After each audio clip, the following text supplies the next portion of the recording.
Hey, I'm Kevin. Welcome to Meizon Mission. Meizon Mission is all about creating greater spaces for people to hear and experience the good news of Jesus. We would love for you to connect with us. There's a digital connect card that's going to be on your screen. It has a QR code. You can scan that QR code with your phone, and it will take you to a form where you can send us your prayer requests. If you have any questions, if you want to sign up for some events, or if you just want to say hi, we love to hear from you guys. The prayer room is open here at campus every Tuesday and Thursday from 10 to 6 p.m. And that is going to carry on through until the end of this week. On Palm Sunday, we're going to be resetting the room for Sacred Space Week, which is going to start the next week for Holy Week.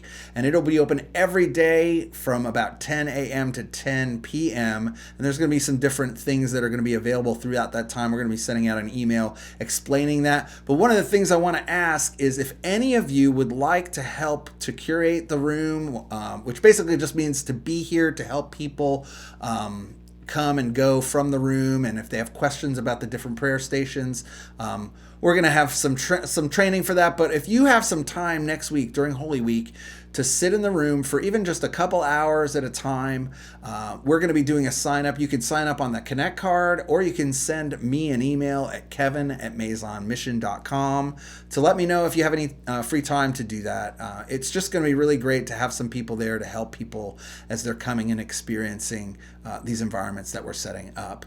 The other thing I want to let you know is that next weekend on Saturday, April 1st, we are going to be serving at the Ronald McDonald House, and we're going to be feeding supper to some of the residents there. If you'd like to sign up to help with that, you can send an email to compassion@meizonmission.com, or once again, you can use that Connect card and you can sign up there. Last thing I want to let you know is there's no way that we could do these programs. There's no way that we could continue to create these greater spaces without the financial help from people just like you. And so if you'd like to give, you can set up giving through our website, meizonmission.com, and click on the button that says Give. You can send a text with the dollar amount to 84321, select Meizon Mission, and then just follow the prompts there to give, or you can just send a check to the address on your screen. I'm really excited because today our very own Melissa Keefer is going to be concluding our series, Deep Clean. We keep playing with fire.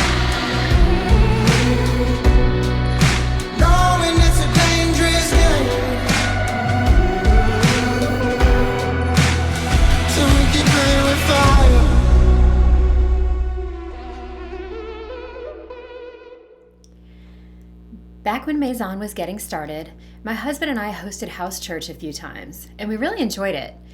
We loved our group, and there was always a ton of great conversation around the message, and lots of catching up with what everyone else had going on with their lives as well. I did notice, though, during the times we hosted, that I had some trouble focusing. While we were watching the message, I might be thinking, is everyone comfortable where they're sitting? Does everyone have something to drink? And as the message wrapped up and during discussion, I'd catch myself wondering if I should put something in the oven or start another pot of coffee. As much as I liked having folks over for house church, I found that my experience was different than times when I was just the guest and my only concern was watching the message and participating in the conversation.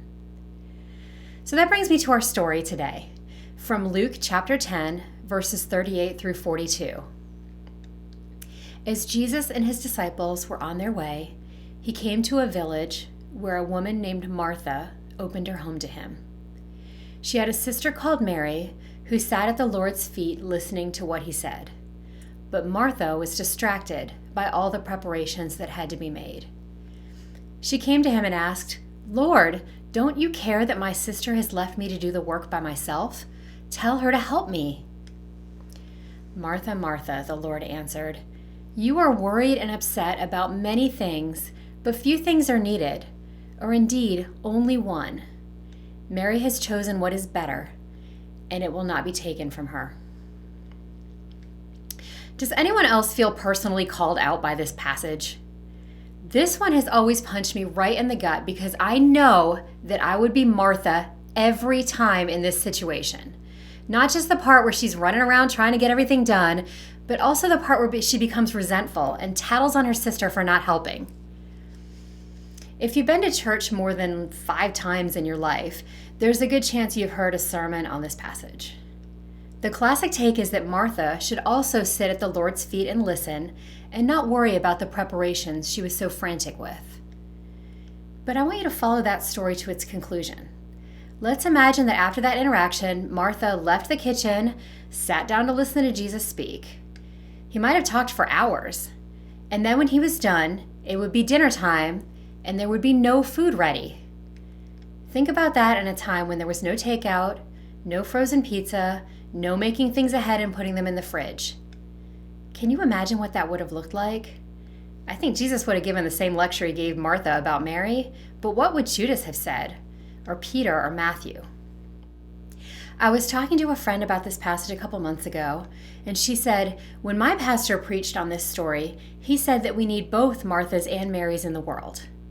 Okay, I get that we all have our strengths, but with respect, that sounds like a message from someone who likes lunch to be ready after church.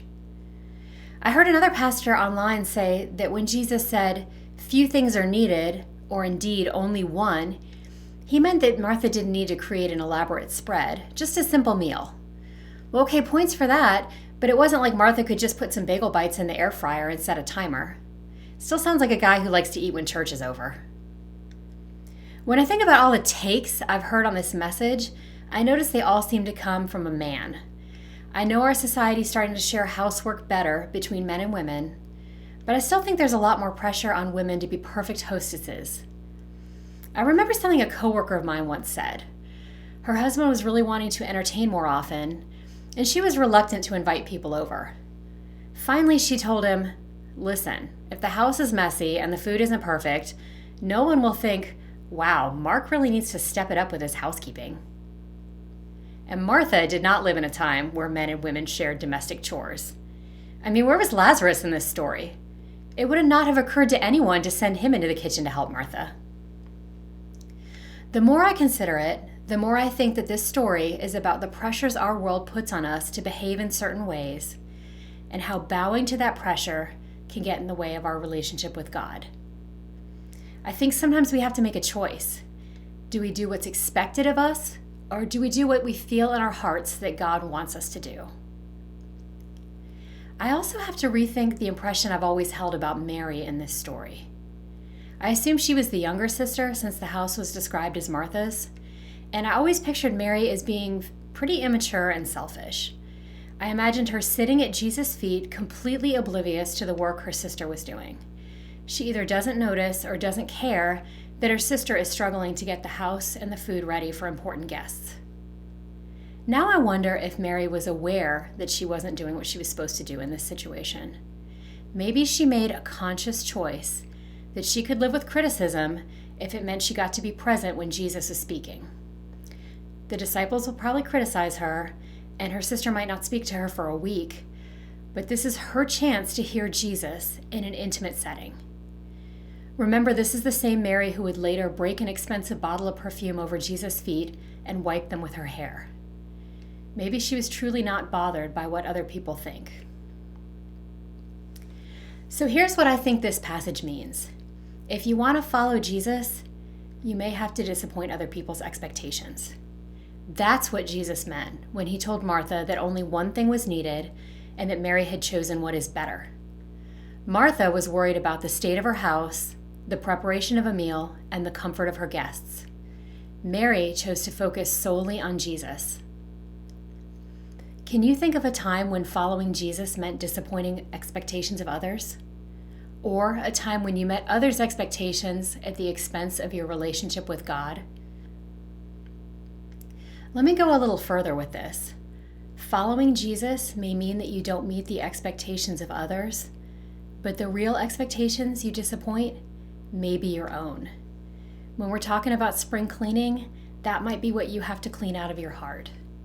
Your pursuit of Jesus might prevent you from being the perfect host or hostess, the parent of an Olympic star, and the occupant of the house on the cover of Southern Living. You might achieve some of those things, but a focus on Jesus may mean other goals have to fall by the wayside. In other words, you might have to get over yourself. Think about my coworker who was reluctant to invite people over because she felt her housekeeping wasn't good enough. Do you think her true friends would have judged her for some dust in the corners or an overcooked roast? Jesus prioritized true connection with others. Could she have missed out because she didn't feel that her house was good enough? Have you ever had to let go of something you wanted to accomplish so that you could follow Jesus? I've been talking about hosting and housekeeping a lot because that's what the story is about, but lately I've been thinking more about work and rest.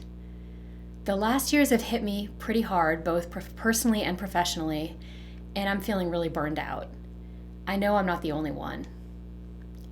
I started reading a bit about the practice of Sabbath, and I ended up in an internet rabbit hole. I don't know if that happens to you. I stumbled across a transcript of journalist Ezra Klein talking about the book Sabbath by Abraham Joshua Heschel. Here's what Klein has to say. I don't think the speed at which I live, at which I move through time, at which I see the people around me living and moving through time, is a speed that any of us really want. I don't think the habits that I've cultivated here are really good ones. So I've become interested in what this old practice has to say about how I live and how we live today. I have also been struggling with the speed that modern life moves at.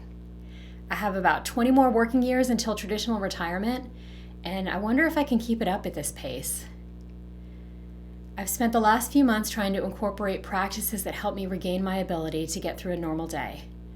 So Ezra really got me when he said this. A metaphor we often use now for rest is recharging.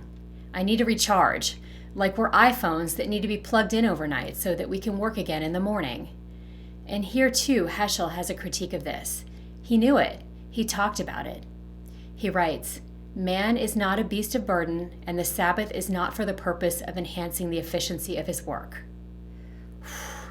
That passage got me, because it says we can be doing the right things, but we can still do them for the wrong reasons.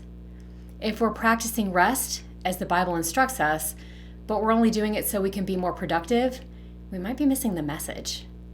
I've read the Bible, and I don't see anything in there about hustle. I think we all want to cultivate a life where we put Jesus and our families and things we value most at the forefront. But our broken world will always pull us in other directions. When I read the Gospels, something that stands out to me is Jesus was most critical of people who followed the letter of the law but forgot the intentions. We can have great intentions, like Martha working hard to make sure her guests were fed and comfortable, but I think we need to stop ourselves often and ask what we're doing and why we're doing it. Whose expectations are we working to meet? Are we making an elaborate meal to impress others, but missing out on the chance for true fellowship? Are we resting only as a means to go out and produce more? Where are we doing what we're supposed to, but missing our chance to live the values Jesus encouraged? Where do we need to get over ourselves? Will you pray with me? Dear Heavenly Father, please forgive us when we work so hard to get it right and still miss the message. Send us mercy when we are resentful, burned out, and feeling defeated by our expectations. Please remind us to pause often throughout our day to think about what we're doing, who we're doing it for, and our intentions in doing it. Guide us toward making the hard choices that bring us closer to you.